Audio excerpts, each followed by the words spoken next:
Hello and welcome to another episode of Men on the Couch, and you're with Chris, your host, and today we're going to take on a topic that's really close to my heart, and that's the topic of fatherhood.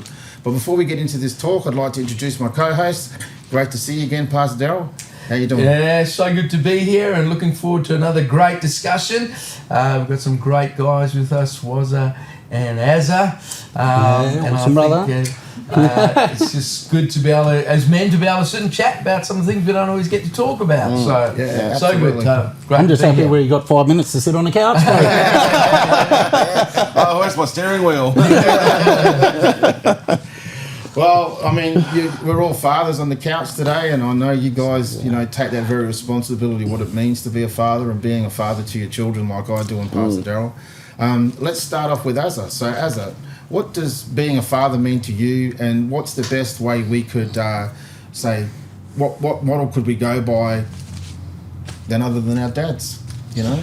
How would you define fatherhood, and what would you like to share about that first off? I would define. First of all, let me just mention what you just sort of mentioned. Do we follow our dads? My father is a great father. Praise God. You know when we say when we're young and we're like, oh, I wish he was my dad, and I wish he was my dad. There's no other person in the world I want to be my dad than my dad. Oh. Even when I messed up, he was a good dad to me. It was such a privilege to have him there yesterday at my graduation and stuff like that. And so having a great father, it still didn't stop me from going through my dysfunction. Sure. Right? You know what I mean? Yeah, I had the greatest father in the world. Now when I look up at my dad, my dad is the perfect father except for one thing. He's not in the house of God. But I always say to him, I say, Dad, you've got to come along one day. I said, you don't need to change your life one bit because everything you do is biblical. He's a great provider. He's a great man. He's been great to my mother. He's never raised a hand to anyone. Good character. Great character, and I've never seen my dad in a hock shop through my whole life. I've never seen my dad borrow money. Wow. Ever. And every time one of my cousins and nephews is in trouble, my dad's the first one to pull the money out, give it over, and he never wants money back. That he's a man that blesses everyone. Wow. So he's a great man. So for me, striving to be something like that is really, really important. Yeah. Saying that, a lot of us have great dads that we haven't listened to for most of our lives, and I've been one of those. As I mentioned earlier in the last episode, my kids, for the most part of their lives, have been brought up by other people. But let me just tell you about the transition that I've found recently. I have gone through a breakup, as you know about, and I've been a single father, working, studying, single dad, doing my degree, pretty much for the most part the last 2 years. Sure. And most people sort of say, how do you do it? It's such a big load on you. Yeah. But I tell you what, man, I have learned to value and love the role of being a dad so much.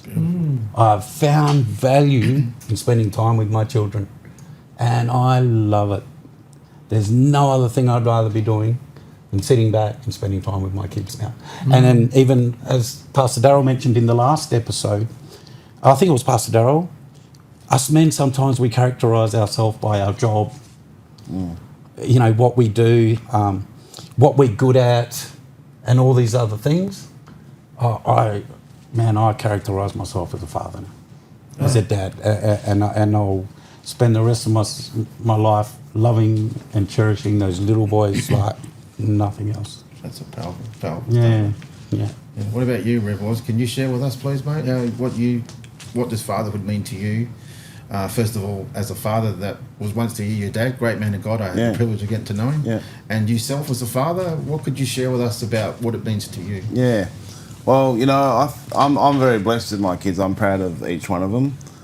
So for those that don't know, my kids are all adults now. People ask me, how many kids do you got? I go, I've got adults. And they look at me puzzled. And then I look at them puzzled, like, kids grow up to be adults. What's so surprising about that? Yeah, exactly. And so my oldest daughter, Abby, her name means Father's Joy. She brings so much joy to my life.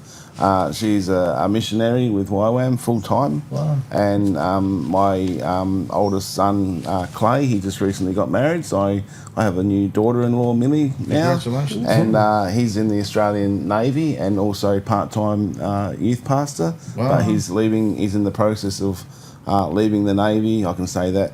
And he's going to be going into full-time ministry. Wow. And then my youngest daughter, she's a police officer in Narrogin and also is a woman of faith. So I'm blessed there. And then my youngest son, Corey, he's adopted.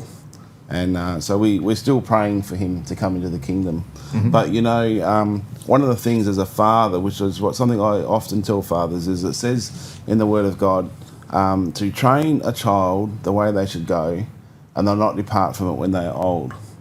Now, when I first saw that verse, I saw only sort of one aspect of it, that I was to train my child or my children in the ways of the Lord, in the path of righteousness. But I've come to learn that it's also, God has put gifts inside each of your children. In Psalm 139 it says that God had knitted them together in their mother's womb, and that all their days have been written down in a book that have been preordained. Mm-hmm. And God puts gifts and callings in each one of our children that we don't know about. So we must be a student of our child. So not only do we teach, but we must be a student of our child or a student of the Lord, and say, Lord, what gifts and talents did you put in my child, so that I can harness those gifts and train them in it and encourage them in it. Yeah. So when the gifts and talents and the path of righteousness is married together, they'll not depart from it when they are old. Wow. So a lot of kids, they grow up in churches and they think church is not relevant to them.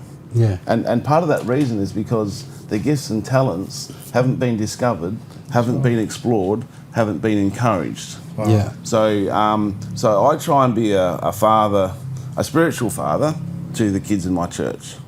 So it's an extension. So I saw one of our young girls in our church the other day, and she looked a bit sad. So I caught up with her. I said, in the service, I said, you looked a bit sad. Mm-hmm. I said, what's the matter? She goes, oh, no, I wasn't sad. I said, but your demeanour your countenance was, a little bit, oh, no. She said, I wasn't sad, I was bored.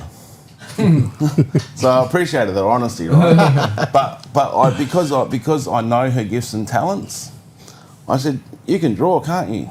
She said, yeah. I said, you love drawing, don't you? Yeah. And I said, you're very good at it. I said, what's preventing you from bringing all your drawings, stationery, your notebook and your pencils and your pens and everything like to church? What's preventing you from sitting there and drawing people and using the gift and the talent that you have in church? Yeah. And she looked at me and she goes, her eyes lit up. See? Oh, that's so cool. Oh. Wow. Yeah. So now she's in the house of the Lord and she's no longer being bored. Wow. Yeah. She's using her gifts and her talents. And so this is what I mean. We must be not just a teacher to our children, we must also be a student of our children. And then when we bring the two things together, they'll not depart from it when they are old. So that's, to me, is what fathers do. We teach our kids, but we also study our kids. There's a great quote by a guy called Sir Ken Robertson, big advocate in the education sort of area. He's passed away now. Yeah. But he talks about this thing that we actually do, and what we actually do is we actually teach the creativity out of our children. Yeah. Our children are very, very creative people. They are, yeah. And we put them through a system that actually does not, because we don't really focus on creating, our schools don't anymore. Our lives are so busy as parents. We've got most of our kids are in daycare, stuck all the time. And we're actually, it's not that we're just we're actually teaching them not to be creative by doing that. So I'll give you a couple of examples. Like my son Clay, when he was growing up, he wanted to be a Socceroo. he wanted to play elite soccer, and I actually knew that he wasn't going to make it, but I never told him that.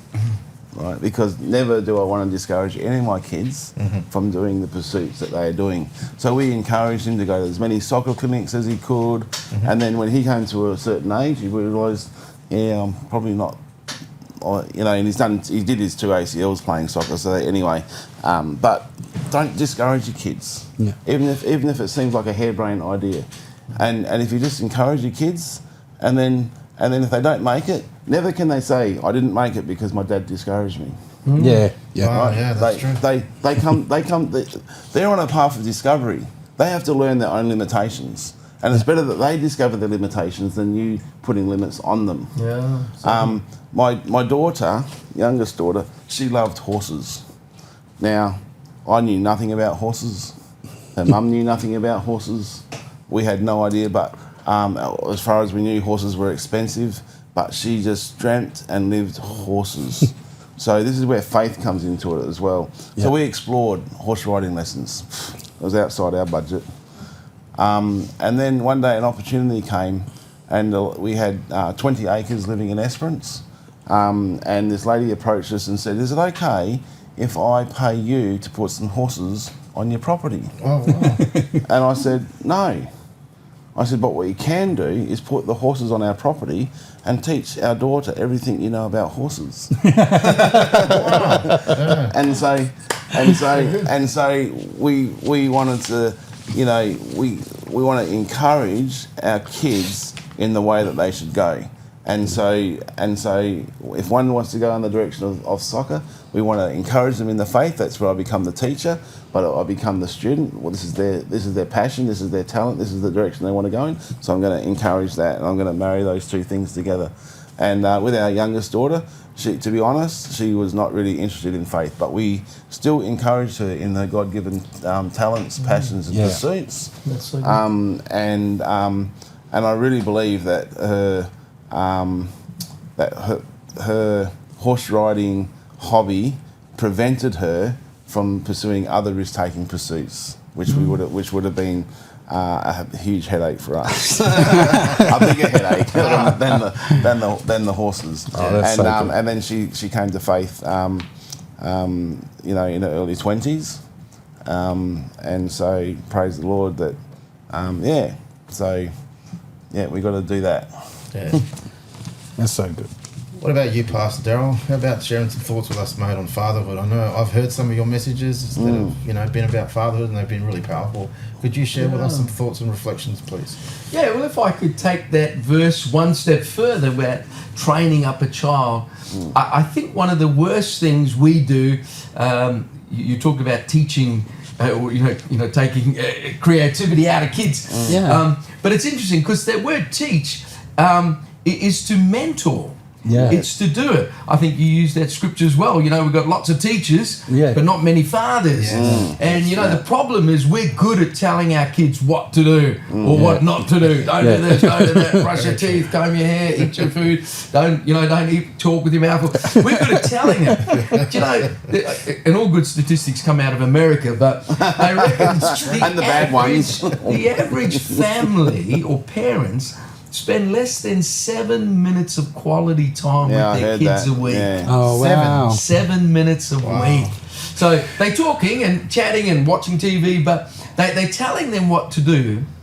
But it's the same as discipleship.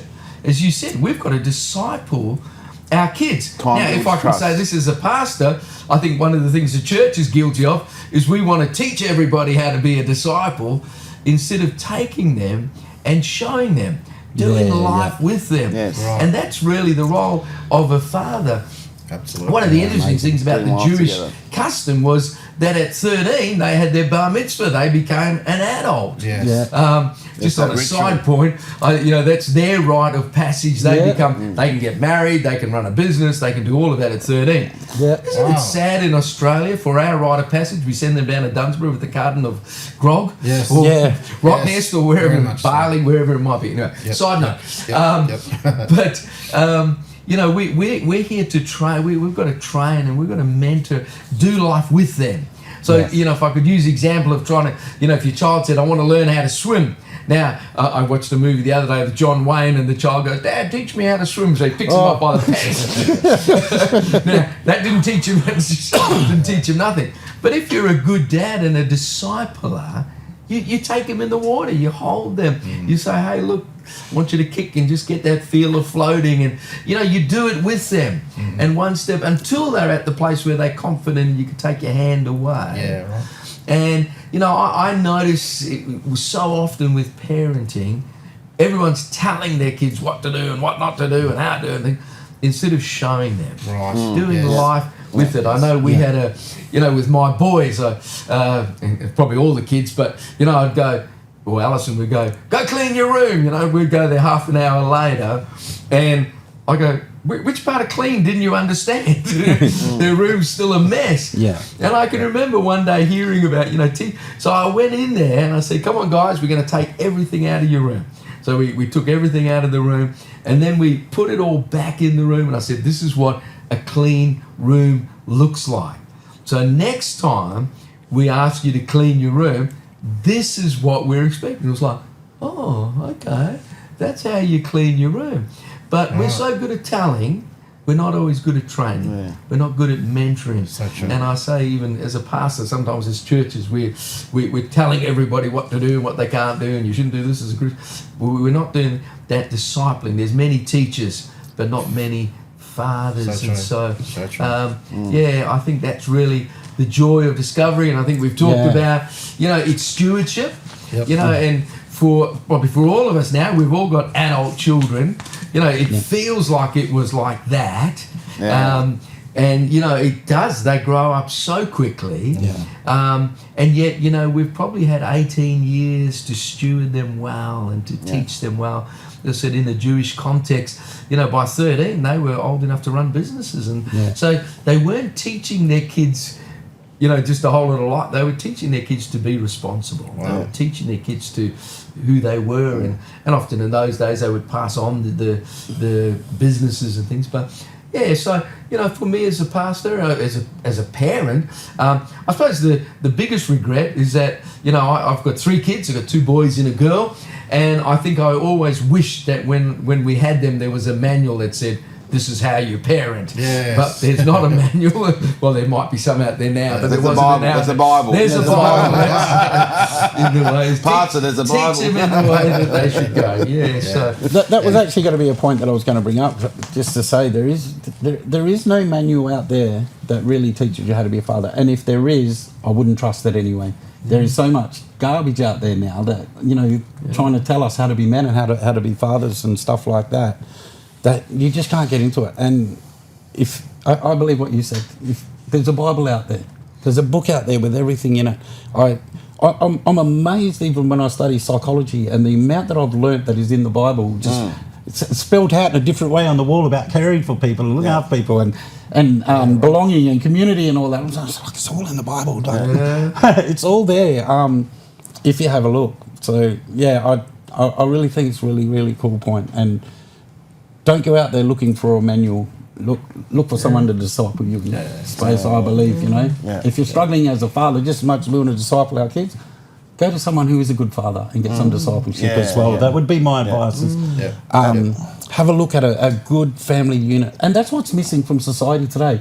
A lot of people out there have not seen what a good family actually looks like. That's right. They're so far and few between. Yeah. I think have an end goal in mind, like, you know, so my end goal was to raise independent, godly adults. Yeah. So I wanted to encourage my kids to make decisions and allow them to make decisions. And, you know, that's that because in life, what do? We're always making decisions. Every day we're making decisions. Yeah. And so I wanted my kids to be able to know how to make good decisions and to be able to make them. So as a dad, that meant that there were times I had to give them enough rope to make a decision and make that decision and me not like it because when you're practicing anything, you're never good at it.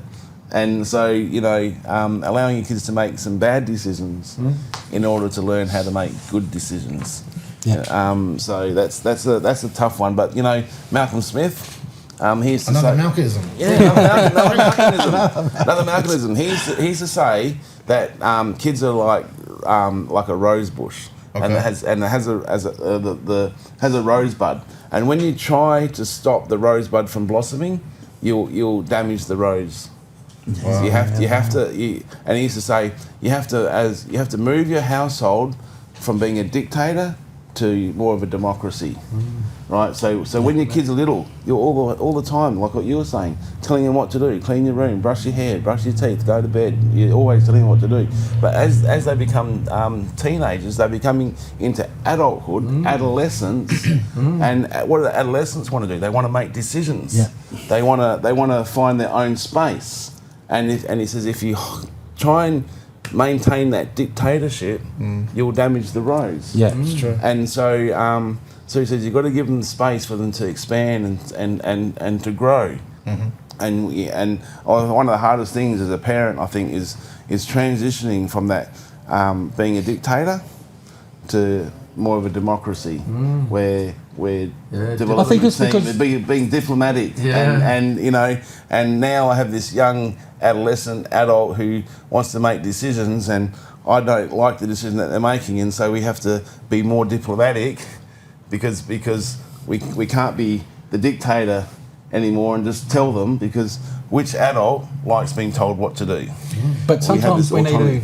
to let them make their decisions knowing they're going to fail so they learn. Yes. Right? Yes. That's right. And that's why right. it's hard to move away, because it's like, I know you're going to fail, but I need to let you do this because you need to fail so you know that it's not Yeah, I going mean, to work. you don't have to say that I know you're going to fail, but Yeah, but that's what's going through your head, you know? That's what you're thinking, and that is... and having that relationship, that coaching, let me know how that goes for you. And sometimes I think that's wrong with the... Let's have a talk about it. When That's you get what's back. wrong with a lot of the kids today, is they've never learned how to fail. They don't, because we've just coached them and trained them. We've put, what they call cotton wool around them, and we've not allowed them to fail in society in that some much. schools, everyone gets a ribbon. mate. yeah. That's right. That's what I'm Some talking schools, about. everyone gets a ribbon. There's no first, second, third. Yeah, it wasn't There's like that just at my school. Everyone gets number one. You did Yeah. well. It wasn't like that at my school. You trained hard to yeah, get same that for trophy. me. Yeah. I used to empower my kids. They never called it empowerment, I'm sure. But hey, Dad, can I go and get a sausage sizzle? Yeah, here you go. Here's $5. No, I want you to line up. I don't want a sausage sizzle. I'll take the $5 back. But Dad, I want a sausage sizzle. All right, here's $5. Go and line up. But I want to. Or if you want how badly do you want the sausage? And now they're doing pros and cons. Do I really want the sausage? Yeah.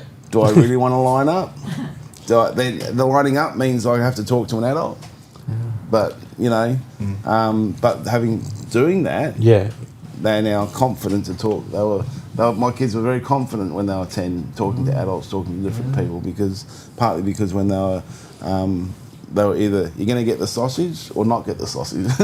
Yeah. Yeah. And I think one of the challenges, just almost from a psychological point of view, is we have to understand, especially with teenagers, they're trying to find the borders, expand. So they're always going to push against the grain. What they're trying to do is discover themselves. Yeah. And so if you sort of say this far and no more, they're going to go that far. Yeah. And so we've got to understand. I think the best advice I was given is we've got to be responsible to them. Yeah. You can't be responsible for their actions. Yeah, that's good. Yeah. Well, I mean, one of the things that I was told when I first became a dad was, children spell love Time. In other words, that's where you invest that time into them, and that's where you can actually model that stuff to them and actually teach them that stuff. But you know what? We're coming up to that segment yet again, fellas, where I want to know who's got the remote today. I'm going to grab the remote today, brother. Okay, mate. Aaron's got Take it it away. Azza. I'm going to start with just with a quote. A good father is one of the most unsung, unpraised, unnoticed, and yet one of the most valuable assets in our society. Yeah. Absolutely. I'm going to repeat that. A good father is one of the most unsung, unpraised, unnoticed, and yet one of the most valuable assets in our society. Wow. From the great man Billy Graham. Love that. Beautiful. I love that. And you've obviously learnt a little bit from the last couple of episodes about my story, and I haven't been one of the greatest dads to my adult children now. Thankfully, I've got a couple more to do, get a redo, but it does not. It does not. It does not sort of change what's happened previously. And as I mentioned, for the most part of my older kids' life, they've been brought up by other people. I'm thankful they've come back into my life. You know, since I've turned my life around, I'm thankful for that. But I grabbed the remote because I want to talk to some of those fathers out there who aren't in their kids' lives. I've lost houses, damaged relationships, lost friends, hurt family. My dad, he's a simple man. I spoke a bit about my dad in the last thing. His pride and joy was his $400 ute. It was a $400 ute. Man, he's worked his whole life.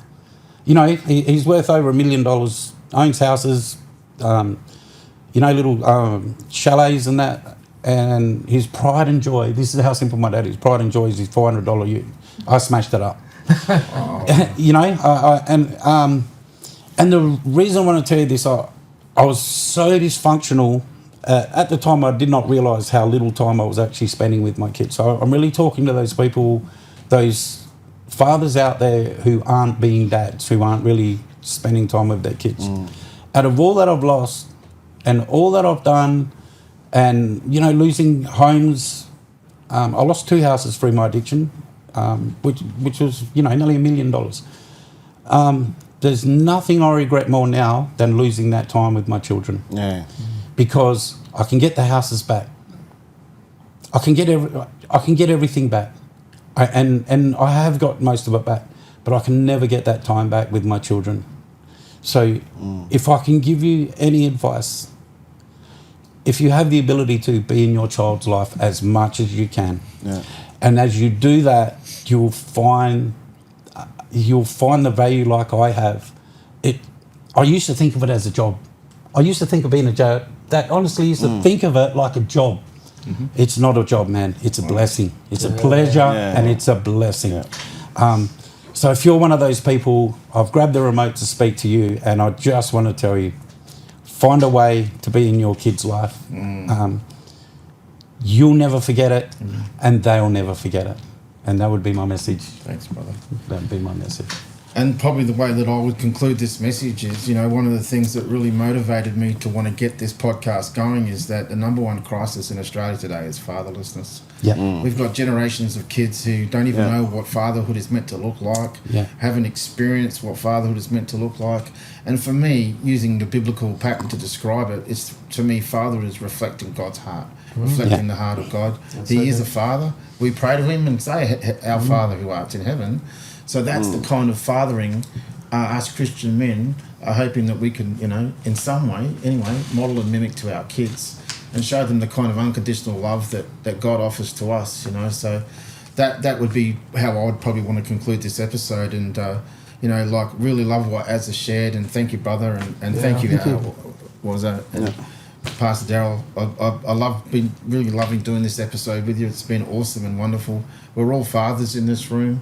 And, there's something that I believe is seriously lacking in a lot of different churches. There's a lot of good instructors, but there's not many fathers. And amazingly, that was around in Paul's day.